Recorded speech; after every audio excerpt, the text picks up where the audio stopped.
can't believe it's been almost 2 years since my video on dating apps, and while I still stand by most of what's in that video, I have been read to filth by some of my friends and you, the internet. So this is my updated video on what to include on your dating profile in 2023.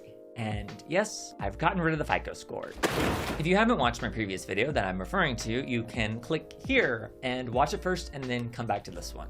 A quick disclaimer before I start, everything I'm going to recommend in this video is my personal preferences and opinions. I fully understand that everyone is different and may use these apps for different reasons, but I'm using them through the lens of actually going on dates in real life, not looking for hookups or friends. So to start, now that I've been using dating apps for over 10 years, there are definitely fads and popular trends that seem to come and go for dating profiles. Right now, blank profiles are quite prolific, and in the past we've had Netflix and chill, Myers-Briggs personality types, a cornucopia of silverware, and the extreme emphasis on height, because apparently that's really important. Let's begin by doing a rundown of what I mentioned in my previous video and how my thoughts have progressed over the last 2 years. Mask for mask. If I see this in a profile, it's a pretty big turnoff for me.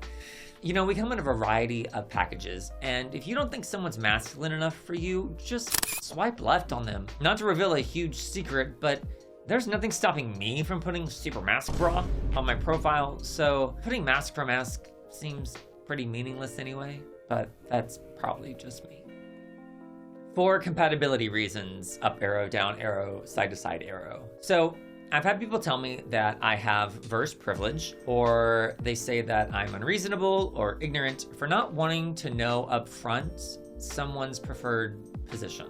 I still stand by this, that it is completely unhelpful to me in determining if I want to get to know someone. Of course, it's going to come up eventually, and some people may only be interested in someone who fits their sexual position. And if that's the case, then you do you, live long and prosper. I'll say this though, that as I've gotten older, my sexual desires and preferences have changed. Some kinks that I used to be turned off by when I was younger now turn me on. And they'll still probably keep changing in the future. It's way more valuable for me to find out if you're open-minded and curious than if you're an only top or only bottom. Because I tell you, if I'm looking for an only top and 30 years from now we're having the exact same sex that we had when we met, as the Spice Girls say, spice up your life. Really old reference, isn't it? They were my first CD when I was a kid. My parents didn't know. I don't know, man.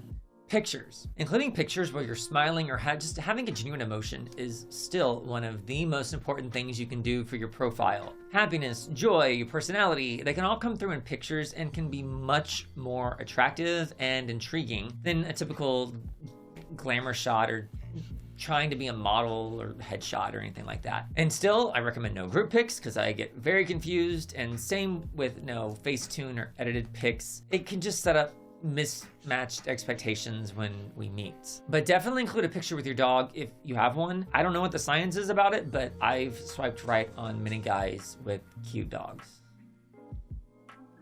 I'm part of the problem, aren't I? No blank profiles. Not sure what else to say here. Filling out your profile is still not a fun thing to do, but it's probably one of the biggest contributors to getting interest from other people. Tinder had 75 million active users in 2022, which was a 9 million increase from 2021. The most likely way to differentiate yourself and grab someone's attention is by writing a bit about yourself. And being unique and funny never hurts, but that's a tall order for most of us because we're not writers. But still, do your best anyway. And bonus points, it also gives the other person a way to start communication because they've learned a few things about you. It's way better to start off talking about something you've mentioned than another hey or sup.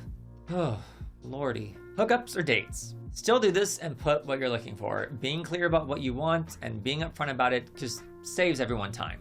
What are your core values? I still think this is pretty important. There are themes among strong relationships of shared values and common goals, so that's why I feel like putting some of yours can be helpful. Some examples could be community, integrity, kindness, stability, service. And if you don't have a clear idea of what yours might be, here's my unsponsored mandatory plug for therapy. It's great. I've gone for years now. I feel that everyone should be in therapy. I go to therapy because no one else in my family does. And I'm getting off topic. Highly recommend therapy. Emotionally mature. Speaking of therapy, do you work on yourself? If someone puts therapy in their profile, it's a pretty big plus to me, but any kind of acknowledgement of self-improvement or just working on yourself gets pretty big bonus points. What do you do for fun? Do you have any hobbies or uncommon interests that make you light up? Esther Perel says that we're attracted to someone when we see them in their element. So what's an interest that you enjoy and could talk about for hours? Do you have a special skill that's not very common? Including insights like this gives someone another opportunity to connect with you and another topic to strike up conversation. Political party. I've found this to be controversial, so I'll just say include yours if it's a deal breaker for you.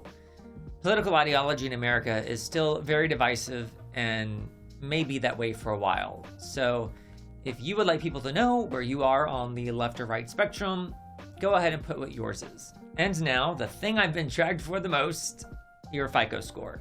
Now, I do stand by the belief, and the Federal Reserve study, that the way we handle money can provide insight into our values. Now, to be clear, you should never date someone based on their finances. This isn't about being judgmental. But as I've mentioned before, we often gravitate towards people with shared values, and our relationship to money can be indicative of our emotional life and our priorities.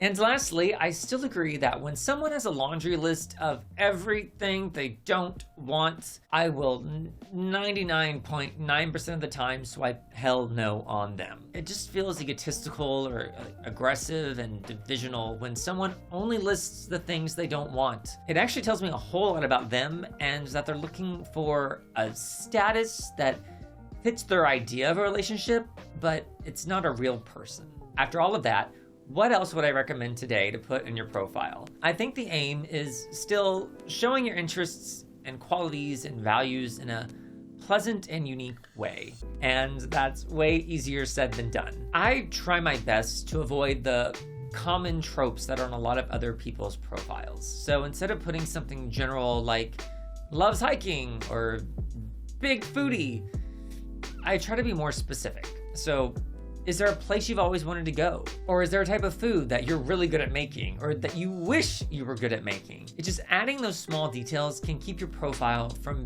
being too general and broad and allow someone to connect with you. And that's what we're all looking for.